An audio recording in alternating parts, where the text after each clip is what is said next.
妈，我真没加班，我在家敷面膜呢，看视频怕吓到你。唐还小，你爸喊你回来加班。今天客户需要见到深夜吗？浓眉大面膜学会，摸鱼都是学会了啊！家里没其他人，我在看剧。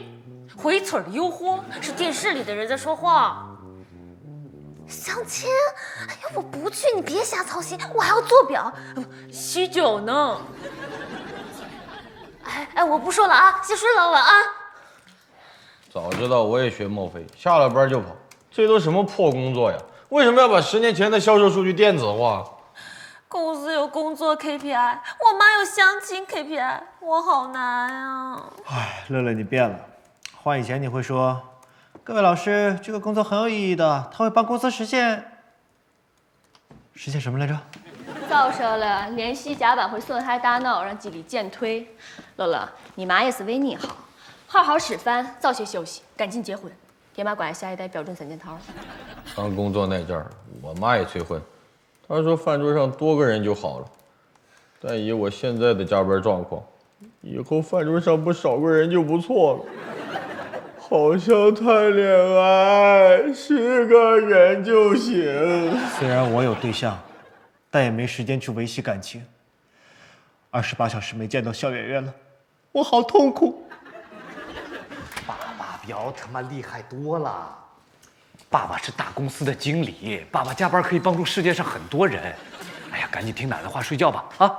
哎，好了好了，哎，这个做完了，再给我一些。太惨了，和家人打电话都成选秀宣言了。说出你梦想的人生，骗过对方，就奖励额外加班1小时。哎，正所谓一表人才，这是我们向其他部门证明自己的机会。不积跬步，无以至千里。工作不分大小，努力就有回报。来，给我喊一遍：小螺丝，大作为。小小螺丝大作为。胡经理真是越来越有经理样子了，尤其在大机械这方面，比奥特曼打小怪兽还专业。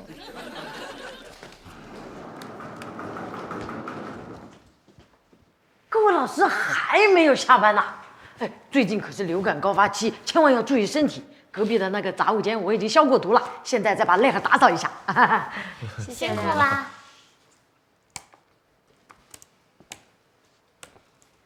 乐乐老师，我之前在你的桌子上看到过几本关于面试技巧的书，能不能借我看几天啊？你要面试，打算跳槽？哎，集团那个月的社会招聘放宽了要求，我报了名，准备应聘仓库管理员。你们看看，小妮多有干劲儿！来，再给我喊一遍：小螺丝，大作为。小螺丝大作为。小妮，你试试。小螺丝，大作为。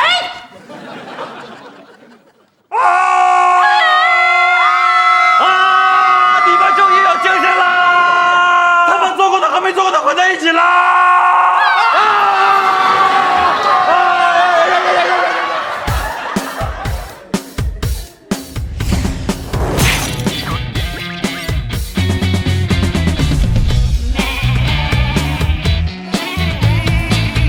或是今日。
你是不是想说，为什么昨晚大家都在加班，你却一个人先溜了？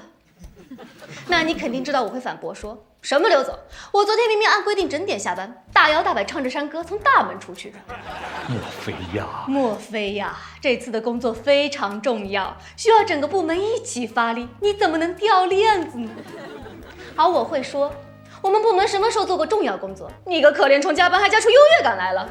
你知道这2天大家加班多惨烈吗？我就睡他办公室，没回去过。阿杰用掉了1斤眼药水，小白只吃泡面来省时间，乐乐和金秘书要靠煎饺机来提神。现在竞争很激烈，连清洁工泥妹都知道要上进，你要有危机感。我效率高，干完活为什么不能走？要团队精神是吧？那我的代码你来写。等一下，莫非这个人吃软不吃硬，只要能够正确的激发，不但不会给我惹麻烦，还能够为我所用。是时候展现真正的技术了。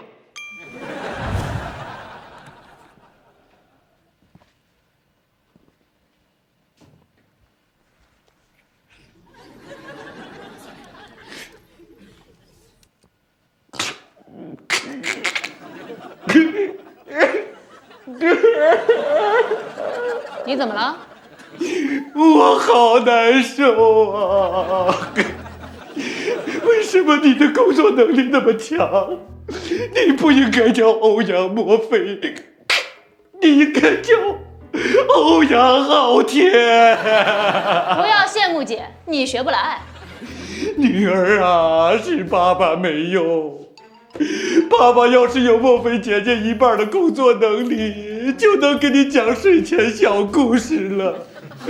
和墨菲姐姐比起来，爸爸就是一团浆糊。哎，别哭了，不然大家又以为我打你了，影响不好。虽然我没当面跟你说过，但你在我的心里就是神奇女侠、惊奇队长。你不但有2把刷子啊，你还有3条龙，还会4种编程语言，还有一身5颜6色的本事。破事部已经到了最危急的时候，求求你帮帮大家吧！虽然我拯救不了地球，但拯救你们还是绰绰有余的。行，我来帮你们。真的？你同意一起做表格了？非也，表格永远做不完，破事是无穷无尽的。你知道为什么超级英雄电影总能拍那么多续集吗？因为电影公司想赚钱。因为超级英雄每次只顾着解决眼前的问题，治标不治本。我会帮你把大家都变成超级英雄，从此对破事毫不畏惧。怎么变？让蜥蜴咬他们变异成蜥蜴侠？我会帮你激励大家，恢复部门士气。哎呀，那个你做表格就好，激励人这种小事让我去做就行了。你那套画大饼打机械喊口号的激励法，大家早就免疫了，交给我吧，1个星期保证见效。啊？我，终于又是完1年表格，若雨老师是不是只剩2年了？不，还剩12年。战略规划部设想要预测更准，需要更多数据，所以输入范围扩大到前20年了。小白跟俺姐起办表格了。莫非大大，胡经理是不是哭了？你打他了？没有，他是工作压力太大才哭的。乐乐，你工作压力大吗？是不是觉得很累？累的时候就看看身边的人，他们努力拼搏，终于从身无分文变成了负债累累。他们比卖火柴的小女孩还卑微，卖火柴的小女孩至少算自主创业，他们只是打工。卖火柴的小女孩还有火，他们永远不会火。总而言之，明天会更惨。所以你要珍惜眼下还算幸福的日子。好点没有？好，扎心呀！你妹，想学什么尽管跟我说，你太励志了。乐乐，帮你妹整理一些仓库管理员的基础教程。金秘书，面试技巧你最懂，来辅导一下你妹。莫非，你妹，你工作压力大吗？我可以鼓励你。连莫非都愿意帮你，你的进取心真是感动了天，感动了地。谢谢各位老师，我一定努力。我忽然想起了董事长自传里那首赞美进取心的长诗。还行，来一哈。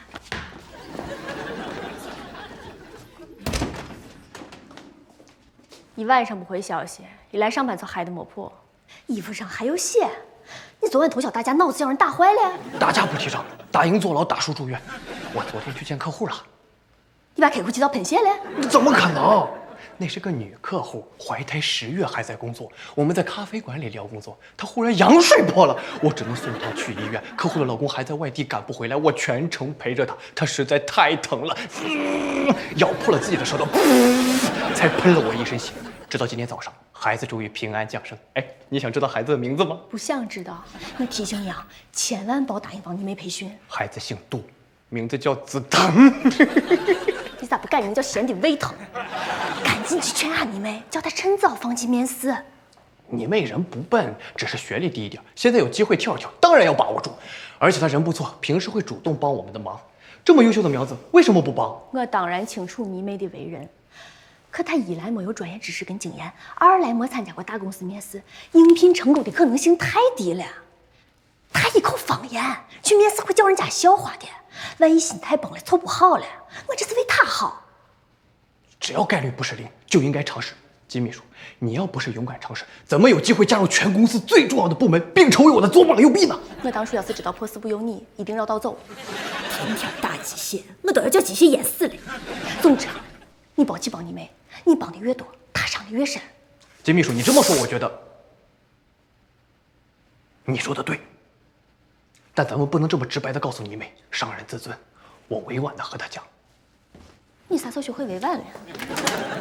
我查了一下，你应聘的是仓库管理员助理，不需要仓储管理员证和物流师证，但仓储方面的应知应会还是要懂的。这些复习资料是我在网上找到的，还有网友推荐的专业书单，你回去好好准备啊！谢谢洛洛老师。你妹，你不用看这些了。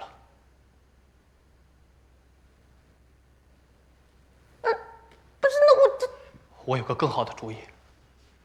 我和金秘书将对你展开地狱级面试特训，你准备好了吗？多亏金秘书提醒，你技术差，这把难度提到最高，让你尽早被毒打，才能帮助你爆发内心的小宇宙，提高通过面试的机会。哇！太棒了，太棒了！你别是委婉的拒绝他。咱们俩一起特训他，让他知难而退，这样多体面呀！两位老师，那咱们啥子时候开始特训了？其实我还有很多的表格要走。放心，表格的事交给乐乐。你去忙你的，加油！那就这么定了。金秘书，下班后我们就对你妹进行面试特训。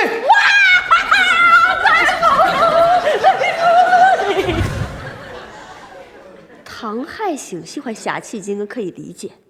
咋连莫非也来凑热闹？这大鸡血咋还传染呢？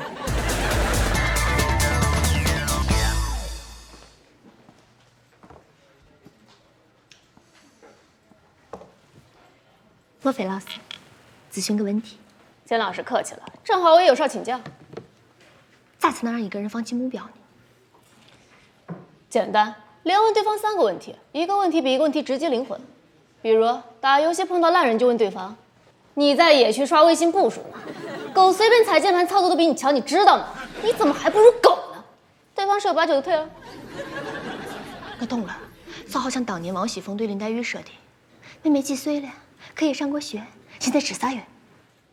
差不多吧。哎，你最会鼓励人了。我问你，给人打气有什么技巧？简单，先真诚地看着他，然后说：“好了，别担心，我是的。”接下来听他倒苦水，耐心地帮他分析问题，最后拍拍他的肩膀说：“来，笑一个。”对方就能振作起来了。你试一下。好了，别担心，没事儿的。莫非是那种知心姐姐的别担心，我是的，不是绑匪的别担心，我是的。来，笑一个。怎么样？要不我再试一次？不用了，我觉得很好，可以毕业了。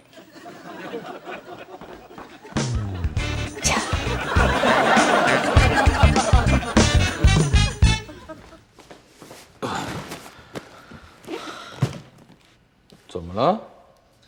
我爸又给我发脑筋急转弯。脑筋急转弯我强项啊，我来帮你。不用，每道题我都能猜到答案。他太上老君炼制的仙丹到了凡间，化为人参果，孙悟空把他打死了。为什么？因为他长得很欠揍。因为他是单身，单身都该死。从前有个人身上脏兮兮的，经常昏倒，请问他得了什么病？不结婚？前面有10条项，9条都有杀人机关，你要怎么活下去？找对象？居然全是谐音梗，让你妈给我打电话去。自从我转正，他们就开始联手催婚。我一直忙工作，没空找对象，他们居然偷偷替我安排，想让我去相亲。找对象不一定要相亲啊，你点开 Excel， 再点插入，再点对象，恭喜你，你有了一个对象。走了，继续做表格吧。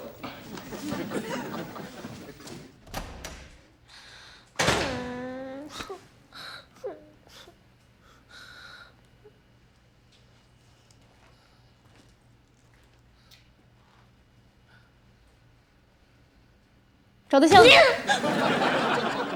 好了，别担心，没事儿的。小时候医生给我打针之前都这么说。你爸妈把找对象想得太容易了。成年人的生活，除了发胖、掉头发、扣工资，其他都不容易。全世界有70亿人啊，找到合适对象比中500万难多了。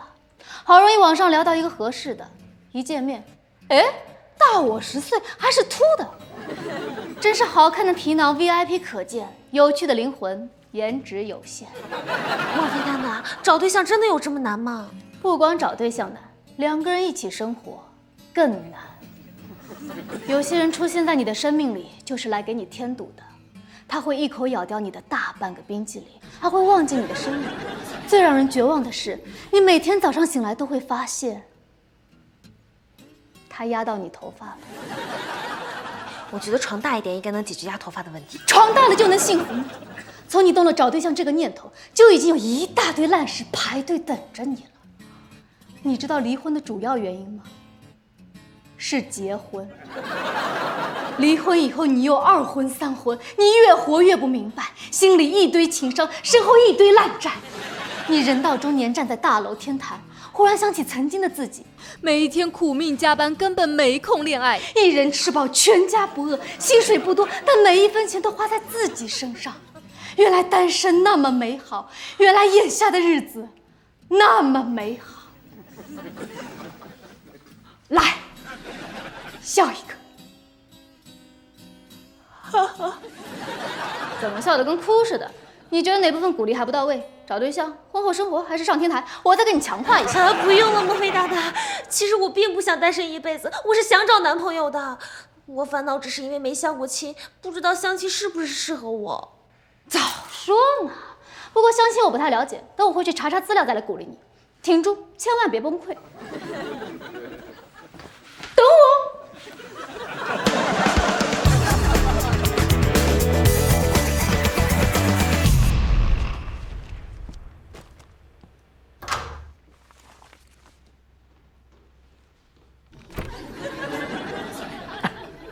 我找工友借的，还可以哈。你们呀，放轻松，用平常心来面对接下来的问题。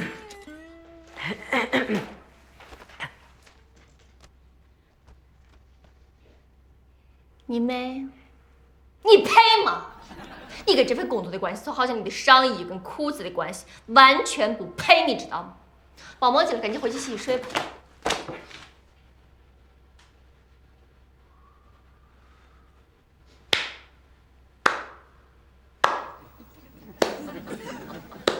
金秘书为地狱特训开了一个好头。你们在真正的面试中，面试官经常会使用连续追问的方式，形成压迫感，以此来考验应聘者的心理素质。我说对不对，金秘书？不，你妹，我只希望你能放弃。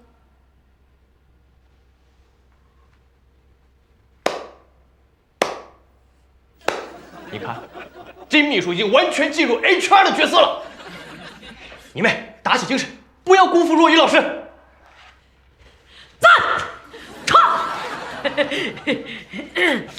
来，我们来谈谈你的工作经历。在来万寿之前啊，我在一个小快递站里工作，那个站子上拢共3个人，我主要负责收发快递。但是后来交不起房租，那个站子就倒球了。要学会包装，你可以说，你从事物联网行业，阿米巴团队创业，最后差一点拿到天使轮。哦，有的，我记住了。你为啥说话那么大声，还一口方言？你普通话都不会说，咋胜任这份工作？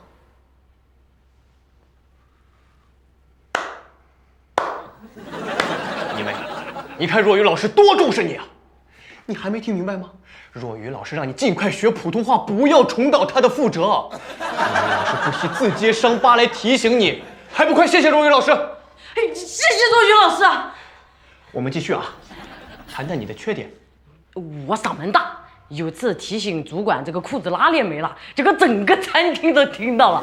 我性子还急，有次主管让我1天之内把16层都打扫一遍，我从1层扫到14层才明白，是让我把16层这1层打扫一遍。你那么多缺点，咋胜任这份工作？保守你会改，都快面试了，你改还来得及吗？再说，我为啥要等你改？我寻我这些缺点的人不好吗？可是我觉得我是可以学习啊。你完不完？金秘书太专业了，他不但为第一特训准备了大量的问题，还能时刻把握你的心理状态。你心里肯定在想，这面试你完没完？对不对？记住，面试的时候千万不要烦躁，保持冷静才能随机应变。缺点谁没有啊？关键是学会把缺点包装成符合应聘岗位要求的特征。你试试。我嗓门大，仓库再大，别人都能听到我的声音，这样不会失联。我性子急，闲不住，一有货物入库，我立马就要统计，绝对不会把工作拖到第2天。非常好。总之记住，不要因为面试官的攻击性而自乱了阵脚，也不要因为问题看起来简单而随意回答。回去多做功课，好好准备。我让金秘书再发一些面试套路的资料给你。有的。以为套路有用吗？背了套路就能听懂面试官的潜台词吗？这是一种思维方式，你懂吗？你以为短短几天你就学得会了吗？等你学会了，这面试机会还在吗？如果面试机会没了，还瞎折腾啥呢吗？回去洗洗睡不好吗？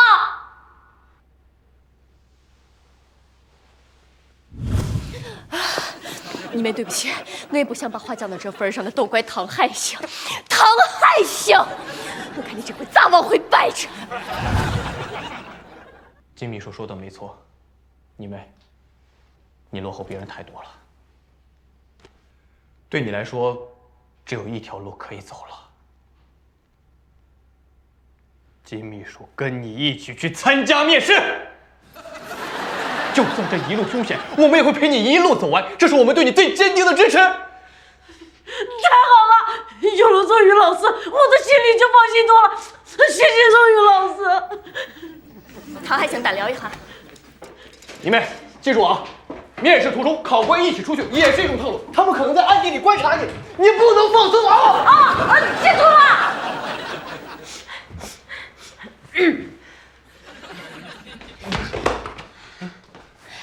我说了，不要跟你们不切实际的幻想，你到好里把我拖水，现在还叫我去面试，咋了？看我不顺眼，想给我弄回部门了？你不一直想转岗吗？我看了好几个职位都不错，比破师部上升空间大。你既然都来一起参加面试特训了，何不趁机跳一跳？万一成功了呢？但凡是个岗位，都比待在破师部上升空间大。你钱咋不问我呢？这不报名时间6点截止，我没来得及和你说吗？我相信你能面试成功，华丽逆袭，加油！加油，你个榴莲大海你！我不会去面试的。虽然我懂面试所有套路，也能琢磨面试官的心理，但你忘了，我不会是普通话。每回面试都被刷下来，努力有啥用？躺平死了！若月，若月，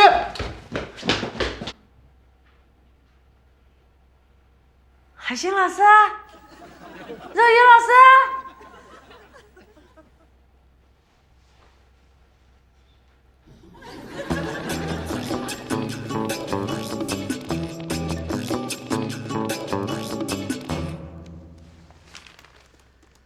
万寿出的果蔬清肠汁这么难喝，为什么销量会在几个月内翻倍啊？听说当时这东西卖不动，公司发动员工买，每个部门都摊派。有的部门还用果汁抵工资，既回收了工资，又提振了销量，一举两得。哎，我看这次光清肠汁的表格就有3箱，这个周末铁定又要加班了。虽然这些表格方方正正，还算赏心悦目，但每天耗在上面，我都没空追小圆圆了。现在明明是你追小圆圆的好机会，拿这些表格上楼，重重摔在他面前问：“一起做吗？”他的回答只能是做或者不做。这样看起来，你至少有1半的成功概率。那你上次去相亲，问所有女生要微信，对方只能回答加或者不加，怎么没要到1半女生的微信呢？哎，小白老师，你去相过亲啊？相亲是不是很无聊？只能2个人面对面坐着尬聊？你说的是1对1相亲，虽然现在也有，但已经不是主流了。我和你阿杰老师去过一个换作遇到爱流水相亲局，一点都不尬的。换作遇到爱。那是一个流水相亲局，仅针对高端 VIP， 那里有吃有喝，气氛轻松，女生们友善又主动，完全不用担心没话题。你们上大学的时候，学校附近有什么好玩的？图书馆，它是方的，里面还放了很多长方形的书。你们平时坐车上班会给老人让座吗？当然会，我平时乐于助人，坐公交车让座，扶老奶奶过马路，那都是常有的事儿。我平时喜欢运动，你们家小区旁边有什么健身房吗？小区里就有露天的健身设备，不用去健身房。各位小哥哥，你们平时有什么兴趣爱好吗？我喜欢看书，书中自有黄金屋，腹有诗书气自华。10分钟一到，大家集体起立，换到另一桌。用这样的形式，可以在很短的时间里接触到大量的异性，也就大大提升了找到伴侣的可能性。听起来还挺有意思的。2位老师有遇到合适的女生吗？感情需要缘分，那次缘分未到，咱们没加到女生微信。不是没缘分，是你俩根本没搞清楚状况。相亲局只是形式，只有看清相亲的本质，才能让你们胜券在握。说到这里，你们是不是想问相亲的本质到底是什么？我想问，你为什么能无缝衔接到我们的对话里来？难不成你一直在外面偷听？你们就是沉迷这种不重要的问题，才会在相亲上一无所获。莫非大大，那相亲的本质到底是什么？看看人家乐乐，问到点子上了。经过调查研究，我已经归纳出一整套模型。简单来说，相亲的本质是打牌。我把刚才小白的回忆给你们重新捋一遍，你们就懂了。你去相亲的时候，手里有一副牌，包括但不限于你的出身、优点、你拥有的财产。博得异性青睐的过程，就是牌面互相碾压的过程。这是一场极其刺激、极其直白、极其残酷的游戏。最后这位姑娘画风为何如此清奇？谁叫你不记得对面女生的长相？人手不够海星凑嘛。我都亲自上阵了，你有什么好吐槽的？你们上大学的时候，学校附近都有什么好玩的？别跟我说图书馆最好玩，我是在问你们的学历。本科，重点本科，海归博士。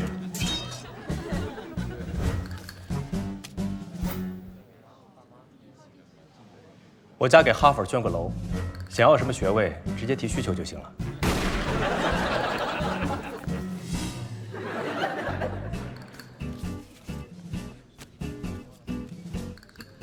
你们平时坐车上班会给老人让座吗？我是在问你们有什么交通工具通勤。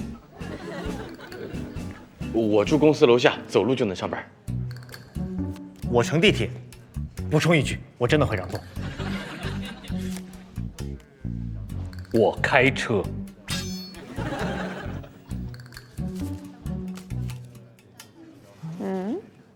为了和员工打成一片，我最近终于学会了坐地铁。以前我都是坐私人直升机去公司的。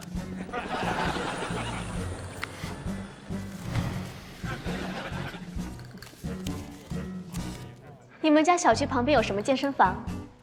仔细想想，这个问题问的是啥？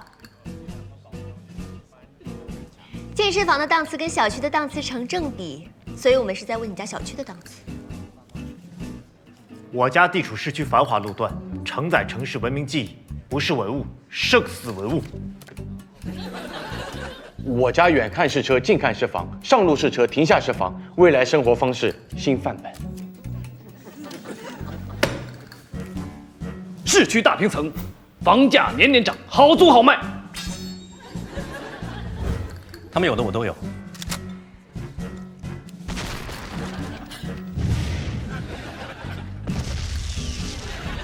真的好烦呐！如果我不好好经营公司，就要被我爸抓回去，每个月以收租为生。这样的日子和咸鱼有什么区别？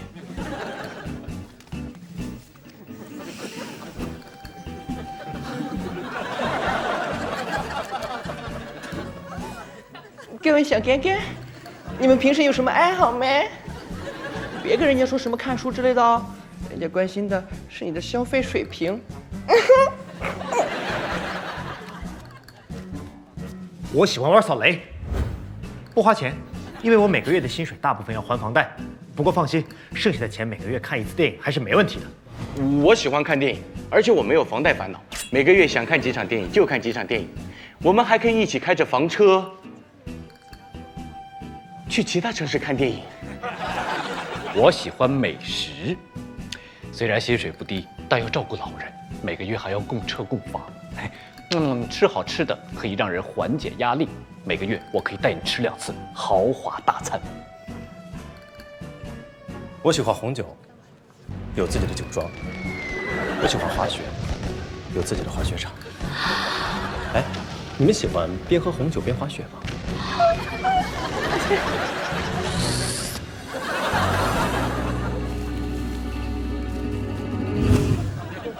莫非大大，为什么我们讲话都这么直白啊？我只是翻译了一下相亲的潜台词，方便你们理解。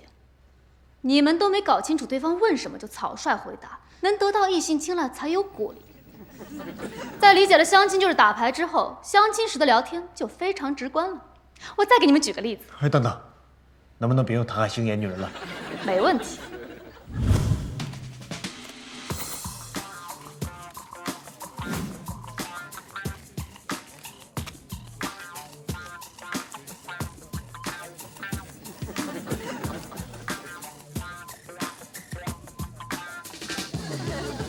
你们平时都怎么理财？其实我是想问你的收入。我在大公司工作，年薪6位数。对子，我不但有6位数年薪，还接私活 P 图，虽然只有5毛一张，但我一年能 P10万张。三张，年薪6位数，老员工奖金，还投资了一家黄焖鸡米饭。炸弹，我有公司股权分红，我房子的增值速度能跑赢 GDP 增速，我还买艺术收藏品，剩下的钱就交给理财顾问打理。哎，你们车险是多少钱？就是想问问你们车的档次。环保轻便，没有堵车烦恼。我这既是车又是房，算一对。我不但有车，还有固定车位，还有本地牌照，3张。顺子，宝马、玛莎拉蒂、兰博基尼、法拉利、劳斯莱斯。我每天换一辆不重样的，方便提醒我今儿是礼拜几。说说你们梦想中的婚礼，就是想了解一下彩礼的头寸和婚礼的规模。10万礼金，10万礼金，5星级酒店婚宴，保证风光。100万礼金，豪华游轮婚宴，再送一套婚房，又是3张。劳力士、鸽子蛋、100万礼金、跑车、高定婚纱、明星演出、环球蜜月游、古堡婚礼。哎，排除完了。小姐，能请您喝杯咖啡吗？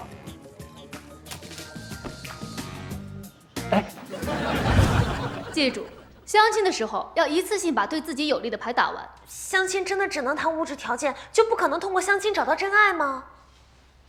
你们这些人呐，我跟你们讲打牌技巧，你们只想着投机取巧。好吧，虽然概率很低，但爱情的奇迹偶尔也是有的。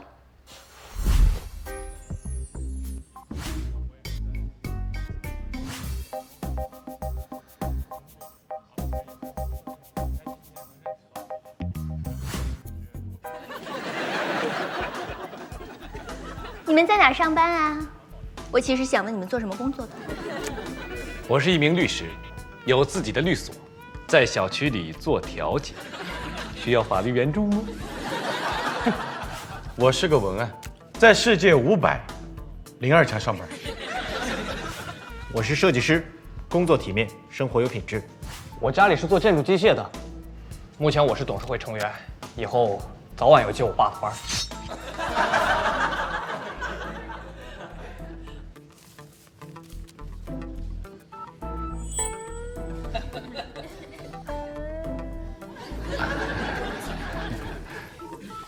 家里长辈身体还好吗？问的是你们的基因情况，有没有不好的遗传史？我是个孤儿，祖上的情况我不太清楚。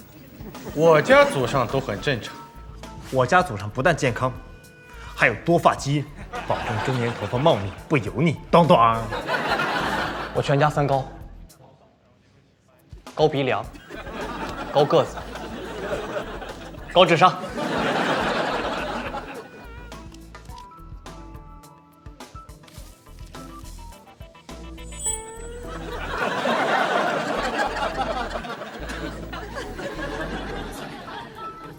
我觉得没必要再比下去了，我的优势已经很明显了。等等，虽然我工作一般，祖籍不明，但是我有1套房。老破小有啥了不起的？但我遇到了拆迁，拿到了新房子，附近就有3所重点小学，门口就有成熟商圈，还有3条轨道交通线路交汇。难道这就是传说中的同花顺？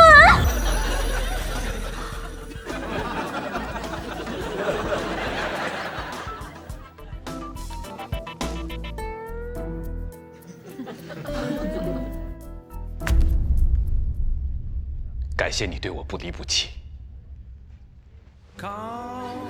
咱们结婚吧，婚后产证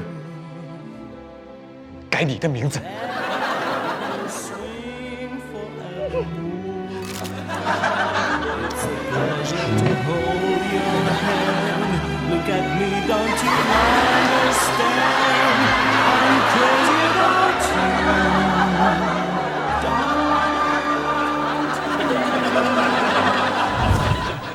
这个爱情奇迹，为什么听着怪怪的？这个故事告诉我们，打牌不但要有技巧，更要有长远眼光。相亲是牌局，人生更是牌局。有些牌短期看毫无价值，长期看价值惊人。想不想知道怎么分辨牌的潜力价值？不想。本来我对相亲还有点期待，现在想到相亲就只剩狗带了。为什么？经过我这样透彻的分析，你们既能读懂对方的潜台词，又知道怎么打牌，显然会成为相亲会上的高手。你们没有打通任督二脉，被安排的明明白白的感觉吗？我感觉被按在地上摩擦，喘不上气儿。好啦，别担心，没事儿的。虽然你们没有同花顺，也没有炸弹，甚至连对子都没有几副，但做人嘛，贵在真实。没错，我整个人跪在地上，太真实了。总有一天，你们会碰到一个梦想中的异性，那个人温柔体贴，落落大方，那个人不嫌你丑，不嫌你穷，不要你的钱，不要你的车，也不要你。只要你们放下希望，躺平地上无欲无求，你们就会发觉自己无比强大，每一天都无比美好。来，笑一个。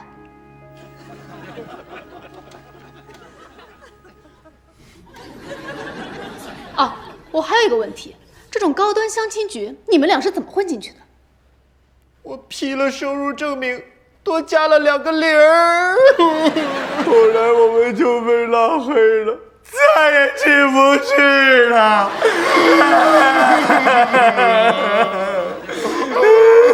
这就对了，哭出来就痛快了。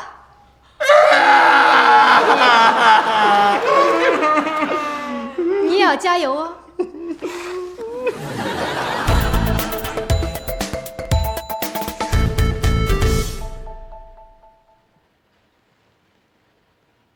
我昨天晚上给你妹突击补习了半工自动化，以后管理仓库用得着。若雨老师啊，你看我有啥子做的不对的地方，你尽管骂，我扛得住的。嘿嘿。你妹啊，哎，你为啥那么想要这份工作呀？当然是为了多赚点钱噻。我弟弟还在上学，要是我每个月多攒一点钱，就可以给他买台电脑了。哦，2位老师，我这里还有几道笔试题不大会，你们可不可以教教我啊？没问题。请写出麦克斯韦方程组的3种等价形式。请写出6种夸克的名字和质量。请写出外太阳系跟内太阳系的10大区别。2位老师，你们不会吗？我们当然会，但是这题解释起来太浪费时间了，时间有限，你寻答案简单的司机用配凑行了。啊，也得。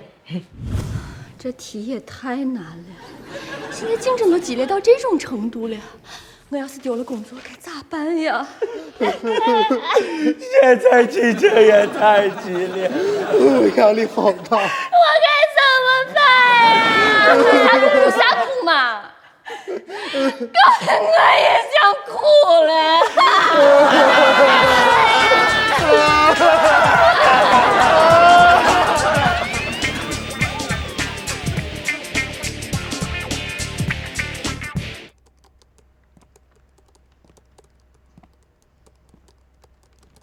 各位，新情况。为了增加大数据系统的预测准确性，我们不但要输入国内销售数据，还要输入国外的销售数据。哦，你们竟然没惨叫没抗议？多亏了我，5分钟也激励了大家1个礼拜。就算是倒满水泥的马桶也通透了，大家说对不对？还不够，那我再激励你们一下。停了！这1周被墨菲大大的毒鸡汤不断轰炸，我的少女心都碎成渣了。墨菲的激励方式黑暗而邪魅，像鞭子一样随时随地抽在你身上，直到你甘心躺平，享受鞭长莫及的快感。看在他做了个表格识别系统，帮我们减轻了工作量的份上，就不和他计较了。说的好像你打得过他一样。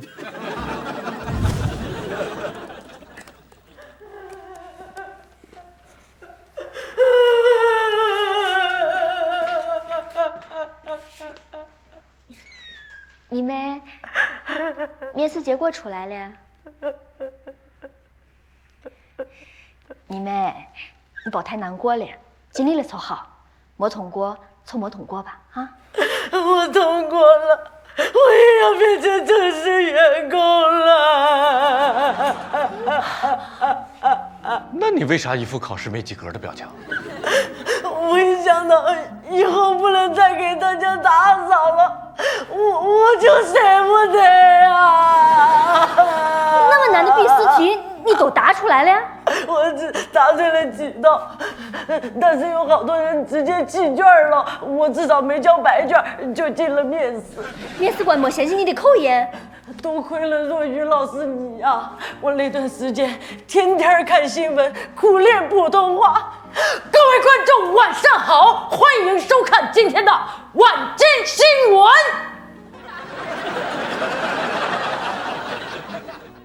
哎呀，毕竟你面试的岗位对普通话要求不高，面试官肯定是放了你一马，但不能放松，以后也要好好练习。好，要得。你妹没王炸，没顺子，连对子也没有，居然打赢了一盘。虽然手牌数量有限，但只要我们努力提升自己，也许就可以升级手牌，帮助我们逆风翻盘。我忽然不想躺平在地上了，甚至还有点小激动。我激励人是不是很有一套？你们，欢迎你加入万寿大家庭。你一定要好好谢谢若雨老师，要不是他一直故意打压你，你笔试的时候就崩溃了。谢谢若雨老师，都是因为你的帮助，我才能有今天啊！你太客气了。其实我觉得你很厉害，我也要多看新闻，争取早日学会普通话。小妮啊，哎，恭喜啊！转正了之后，工资涨了不少吧？面试官说我底子差，还没经验，工资只能按照标准的1万给。我算过了，比现在高了100块，我就同意了。你们辅导了半天，就没人教小妮怎么谈工资？我们和公司亲如一家，谈钱不是我强项。你没能干，还便宜。普通话还比我说的好。需要我帮忙吗？我有好多办法激励大家哦。不用了，不用了，不用了。